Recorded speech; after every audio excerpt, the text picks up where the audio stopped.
बिस्मिल्लाहिर्रहमानिर्रहीम, अस्सलाम वालेकुम। मैं हूं आपका मेज़बान आकिल हुसैन। नाज़रीन, गज़ा की पट्टी में इसराइल की बर्बरियत अभी भी बदस्तूर जारी है और इसराइल के जो फ़िज़ाई हमले हैं, उसमें अब तक 10,000 से ज़ायद फ़लस्तीनी बेगुनाह लोग जो हैं वो शहीद हो चुके हैं। इस जंग में सबसे ज़्यादा बच्चे शहीद हुए हैं, ख़वातीन शहीद हो चुकी हैं और इसके अलावा इसमें बुज़ुर्ग बड़ी तादाद में शहीद हो चुके हैं। और उसके अलावा इसराइल की इस बर्बरियत और फ़िज़ाई हमलों में कई इमारतें जो हैं वो बिल्कुल तबाह बर्बाद हो चुकी हैं और बताया जा रहा है कि उन इमारतों के मलबे तले जो है कई लोग अभी भी दबे हुए हैं। लेकिन इसराइल जो है वो अपनी इस हठधर्मी से पीछे हटने के लिए तैयार नहीं है। नाज़रीन, नेतन्याहू जो है वो अपने इत्तेहादियों के साथ मिलकर हमास को पॉलिटिकली तौर पर भी और मिलिट्री तौर पर भी बिल्कुल ही डिसमेंटल करना चाहता है। और नाज़रीन, जो मिलिट्री लैंग्वेज है उसमें डिसमेंटल का मतलब है कि किसी भी तंजीम को दोबारा किसी भी मुनज़्ज़म तरीके से एक्शन या फिर हमले के काबिल न छोड़ना। तो इस वक़्त जो है इसराइल हमास को बिल्कुल ही डिसमेंटल करना चाहता है। तो क्या हमास जो है इसराइल को डिसमेंटल कर सकता है? क्या इसराइल गज़ा की इस 41 किलोमीटर की छोटी-सी पट्टी में एक छोटा-सा जो टारगेट है उसको मुकम्मल कर सकेगा? और उसके अलावा क्या वो सैकड़ों किलोमीटर तवील हमास के अंडरग्राउंड जो टनल्स हैं, जो सुरंगें हैं, उसको ख़त्म करने में क्या इसराइल कामयाब होगा या नहीं? आज के इस प्रोग्राम में इन तमाम सवालों के जवाबात आप तक पहुँचाएँगे। आप लोगों ने अभी तक हमारे चैनल को अगर सब्सक्राइब नहीं किया है, तो हमारे चैनल को ज़रूर सब्सक्राइब करें और बेल आइकन क्लिक करना ना भूलिए, ताकि इस तरह की अपडेट्स जो हम आप तक पहुँचाना चाहते हैं, वो बर वक़्त आप तक पहुँच सकें। नाज़रीन, इन तमाम सवालों के जवाबात जानने के लिए हमें वियतनाम वॉर के हवाले से हमें जानना बहुत ज़्यादा ज़रूरी है, जो 1960 और 70 की दहाई में लड़ी गई थी। हमने ये देखना है कि क्या इसराइल 41 किलोमीटर की छोटी-सी इस पट्टी में क्या इस छोटे से टारगेट को वो पूरा कर पाएँगे? क्या वो इसराइल जो हैं अपने इत्तेहादी बिलख़ुसूस अमेरिका की ईमा के साथ जो है इस वक़्त क्या वो हमास को डिसमेंटल करने में कामयाब होंगे या नहीं? और उसके अलावा ये जो अंडरग्राउंड सैकड़ों किलोमीटर्स पर मुश्तमिल जो टनल्स हैं हमास के, इसको वो ख़त्म करने में कामयाब होंगे या नहीं? नाज़रीन, मैंने आप लोगों को बताया कि वियतनाम वॉर जो है, जो 1960 और 70 की दहाई में जो लड़ी गई है, इसको समझना बहुत ज़्यादा ज़रूरी है इसके लिए। क्योंकि ज़रूरी है क्योंकि ये जो जंग है, ये भी लड़ी गई थी, इसी तरह अंडरग्राउंड सुरंगों के ज़रिए लड़ी गई थी अमेरिका और उसके इत्तेहादियों के खिलाफ ही। नाज़रीन, वियतनाम में अमेरिका और इत्तेहादियों के बाकायदा आशीर्वाद के साथ, उनकी मदद के साथ एक हुकूमत कायम थी, जो बहुत ज़्यादा ताकतवर थी।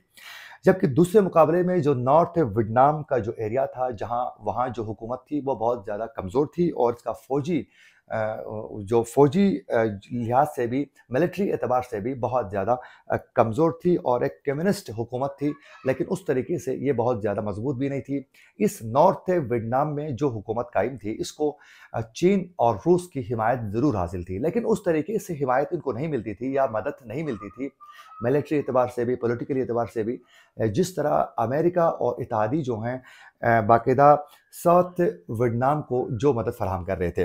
तो ख़ैर उनको ये बड़ा मुश्किल हो रहा था कि साउथ वियतनाम में अपने कदम जमाने में या नॉर्थ वियतनाम के जो जंगजू थे उनको।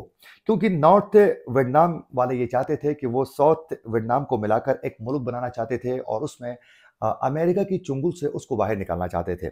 और बाकायदा ये इनकी पूरी कोशिश थी, जबकि अमेरिका की ये ख्वाहिश थी और वो चाहते थे कि साउथ वियतनाम में बाकायदा ये हुकूमत कायम रहें और उसका दिफा करने की वो हर मुमकिन कोशिश करते थे, क्योंकि उनकी ईमा पर ही ये हुकूमत बन गई थी और उसके लिए मदद जो है अमेरिका और उसके इत्तेहादी हर वक्त पहुंचाते थे। यूँ नॉर्थ वियतनाम के जो लीडर थे हो ची मन ने ये समझ लिया था कि इतनी बड़ी आलमी ताकत से वो किसी सूरत खुले मैदान में ये जंग लड़ नहीं सकते हैं। अगर वो खुले मैदान पर जंग लड़ेंगे तो नॉर्थ वियतनाम को इसमें शिकस्त ज़रूर होगी। चुनांचे उन्होंने कई किलोमीटर लंबी जो है आपस में मिलने वाली जो टनल सुरंगें थी, वो वियतनाम के एरिया पर वो बनाना उन्होंने शुरू किया। यूँ ये जो टनल्स थी, ये कई किलोमीटर्स पर मुश्तमिल थी और बाकायदा इन टनल्स को मॉडर्न तरीके से बाकायदा बनाया जा चुका था। और ये बताया जाता है कि इन टनल्स में बाकायदा अंदर होटल्स भी थे, सिनेमा भी इसमें बाकायदा इन्होंने बनाया हुआ था, हॉस्पिटल्स थे और बाकायदा इसमें हथियार रखने के लिए भी जगह जो हैं वो बाकायदा बनाई गई थी। यानी हर लिहाज से एक बेहतरीन सहूलियात से भरपूर एक इन्होंने अंदर एक पूरा शहर आबाद किया हुआ था इन अंडरग्राउंड टनल्स में। यानी ये कई किलोमीटर्स पर मुश्तमिल ये टनल्स थी। कई अरसे तक खामोशी से इन्होंने ये टनल्स बनाते रहे और आखिर में बिल्कुल तैयार करके उन्होंने जंग के लिए बिल्कुल तैयार हो गए। यूं ये जो अंडरग्राउंड जो टनल्स थे, इसमें वो अंदर रहते थे। जो ही अमेरिका और उनके इत्तेहादियों की जानिब से नॉर्थ वियतनाम में उन्होंने चढ़ाई करने की पूरी कोशिश की, तो उस दौरान यहाँ से ज़बरदस्त किस्म का इन्होंने अपना रद्द-अमल देना शुरू किया। यूं अंडरग्राउंड जो टनल्स थी वो अमेरिकन्स और उनके इत्तेहादियों के लिए बाकायदा ये एक दर्द सर बन के सामने आई थी। और क्योंकि अचानक होता ये यूं था कि जो ही अमेरिका और उसके इत्तेहादियों के टैंक्स या फिर फौजी जो हैं, वो बाकायदा ज़मीनी हमलों में मसरूफ़ होते थे नॉर्थ वियतनाम में उन बागियों के खिलाफ, तो फौरी तौर पर किसी भी सुरंग से, किसी भी होल से एक शख्स बाहर निकलता था और वो फायर करके खासा नुकसान पहुंचाकर दोबारा उस टारगेट में, उस टनल के अंदर वो चला जाता था उस सुराख से, और फिर वो गायब हो जाता था। तो ये उनके लिए बहुत मुश्किल हो रहा था कि इनको कैसे शिकस्त खुर किया जाए। चिनांच उन्होंने, अमेरिका ने अपने इत्तेहादियों के साथ मिलकर इन टनल्स को ख़त्म करने का बाकायदा उन्होंने सोचा। चिनांच इन टनल्स को ख़त्म करने की हर मुमकिन कोशिश करने के लिए उन्होंने कई टनल्स में बाकायदा कई धमाके किए, और उन धमाकों से भी कोई खातिर ख्वाह रिजल्ट सामने नहीं आया। तो उसके बाद इन्होंने इन टनल्स के अंदर जो है वो जहरीले जो गैसेस थी उनको भी छोड़ा, ताकि उन गैसेस से उनकी मौत वाक़ई हो। लेकिन उस तरीके से भी उनको कोई खातिर ख्वाह फ़ायदा नहीं पहुंचा। चिनांचे उन्होंने इन नॉर्थ वियतनाम के जो बागी थे, जो जंगजू थे, उनको शिकस्त देने के लिए बाकायदा ये फैसला किया कि उनको बाकायदा कुछ छोटे जिसामत के फ़ौजी उन्होंने तैयार किए उस एरिया में, क्योंकि जो अमेरिकन जो फ़ौजी थे या इत्तेहादी थे, वो बड़े जिसामत के होते थे, तो उन टनल्स के अंदर जो है उनके लिए जाना बहुत मुश्किल हो रहा था। तो चिनांच उन्होंने छोटे कद के लोगों को तैयार किया, एक फ़ौज की शक्ल में उनको भारी रकम दी जाती थी। ये बताया जाता था कि आप टनल्स के अंदर जाएँ, और टनल्स के अंदर जाने के बाद जो है वो मालूमात इकट्ठा करें, और फिर उन टनल्स के बारे में आप लोगों ने इंफॉर्मेशन लेनी है, और उन लोगों को अंदर जाकर आप लोगों ने मारना भी है। चुनांचे कोई भी शख्स गलती से उन टनल्स के अंदर जाने की कोशिश करता था, तो पहले तो वो उस टनल्स में उतरते ही उनको मुख्तलिफ जहरीली गैसों का सामना होता था, उनकी मौत वहीं वाक़ होती थी। या फिर वो गलती से वहाँ से गुज़र के आगे भी चला जाता था, तो वो जो टनल्स थी उनके मुख्तलिफ रास्ते होते थे नीचे, ऊपर से एक रास्ता होता था, नीचे जाकर मल्टीपल उसमें वो टनल्स नज़र आती थी।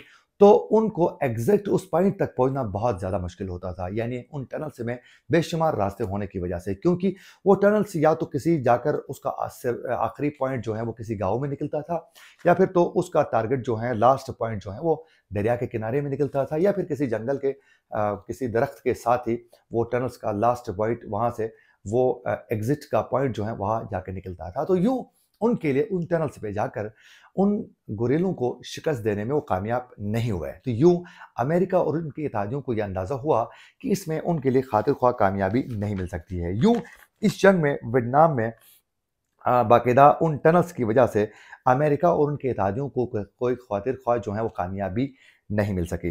नाज़रीन, इसी तरह ये जो हमास के मुजाहिदीन की जानिब से ये जो टनल्स बनाए जा चुके हैं, ये भी उसी तरीके की टनल्स हैं, लेकिन वो तो बहुत पुरानी बात है, वो 60 और 70 की दहाई की मैं बात कर रहा था। लेकिन जो हमास के मुजाहिदीन की जानिब से अभी जो टनल्स बनाए जा चुके हैं, ये तो बिल्कुल मॉडर्न और जदीद तकाज़ों को बाकायदा पूरा करके हर तरीके से इसको बिल्कुल ही सिक्योर बनाया जा चुका है। इन टनल्स के अंदर जो है हर सहूलियत जो है वो मुहैया की जा चुकी है।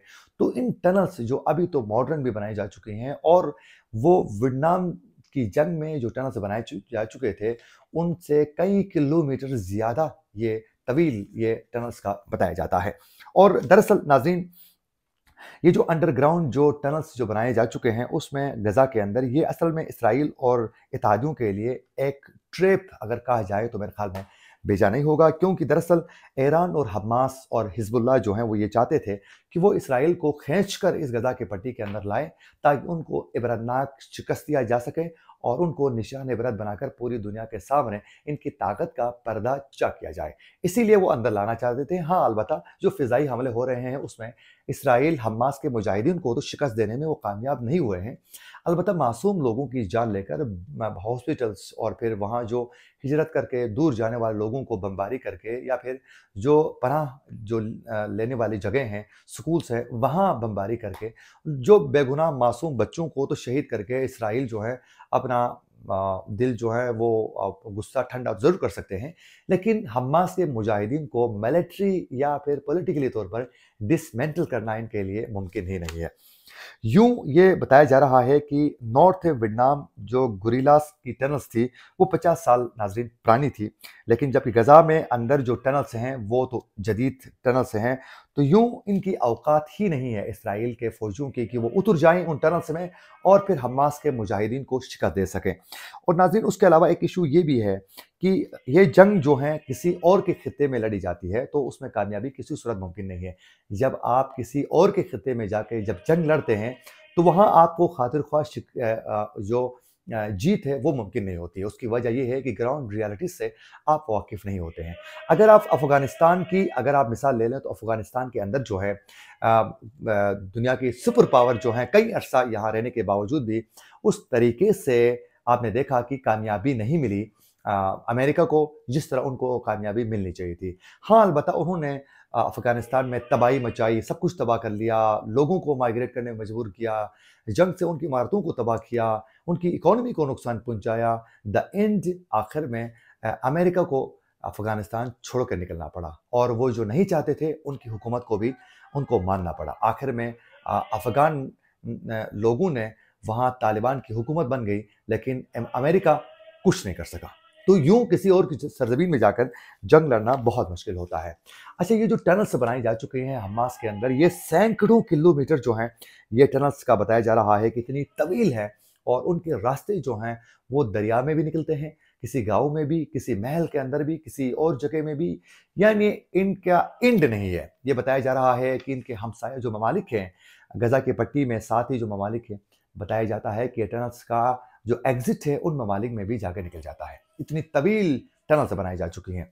तो इसीलिए अभी जो इसराइल की जानिब से गजा की पट्टी के अंदर बाकायदा जो हमले हो रहे हैं, उनके टैंक्स जब भी वहाँ पहुँचती हैं गजा की पट्टी के अंदर, तो आप लोगों ने देखा है ज़रूर कि हमास के मुजाहिदीन जो हैं परखचे उड़ा चुके हैं उनकी टैंकों का, और उनको उनके फौजी भी बड़ी तादाद में इसराइल के इसी में शहीद जान भाग हो चुके हैं, वो हलाक हो चुके हैं।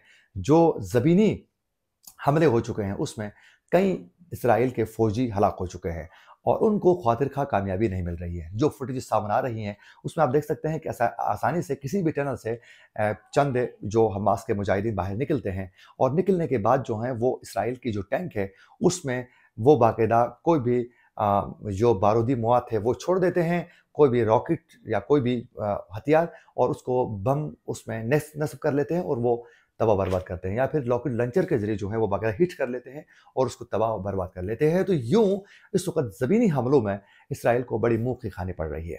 इसीलिए अमेरिका और उसके इत्तेहादियों की जानिब से बार बार अमेरिका ये कह रहा है इसराइल को कि आप ज़मीनी हमलों से फिलहाल इज्तनाब करें ताकि आप जो हैं कोई बड़ी शिकस्त का सामना न करना पड़े आपको। लेकिन जो इस वक्त नेतन्याहू जो हैं वो इस अपनी हरदर्मी से बाज आने के लिए तैयार ही नहीं है। वो चाहता है कि वो इसी गुस्से के साथ जो है हमास के मुजाहिदीन को मिलिट्री और पॉलिटिकली तौर पर डिसमेंटल करना चाहे, लेकिन ये उनका ख्वाब है क्योंकि 2011 में हिजबुल्लाह के मुजाहिदीन को भी वो इसी तरह मिलिट्री तौर पर डिसमेंटल करना चाह रहा था, इस तंजीम को भी। लेकिन आज हिजबुल्लाह उससे 2011 के मुकाबले में कई गुना, हजार गुना वो ज़्यादा मजबूती के साथ जो हैं अपने हादाब का वो निशाना बना रहे हैं और अपना दिफा कर रहे हैं। लेकिन हमास के मुजाहिदीन को भी इनको किसी सूरत शिकस्त देने में इसराइल कामयाब नहीं हो सकता है। ये थी वो तमाम इन्फॉर्मेशन जो हम आप तक पहुंचाना चाहते थे। अगर आप लोगों को हमारा प्रोग्राम अच्छा लगे तो हमारे चैनल को ज़रूर सब्सक्राइब करें और बेल आइकन क्लिक करना ना भूलिए ताकि इस तरह की अपडेट्स जो हम आप तक पहुंचाना चाहते हैं वो बर वक्त आप तक पहुंच सकें। इसी के साथ अपने मेज़बान आकिल हुसैन को दीजिए इजाज़त। अल्लाह निगहबान।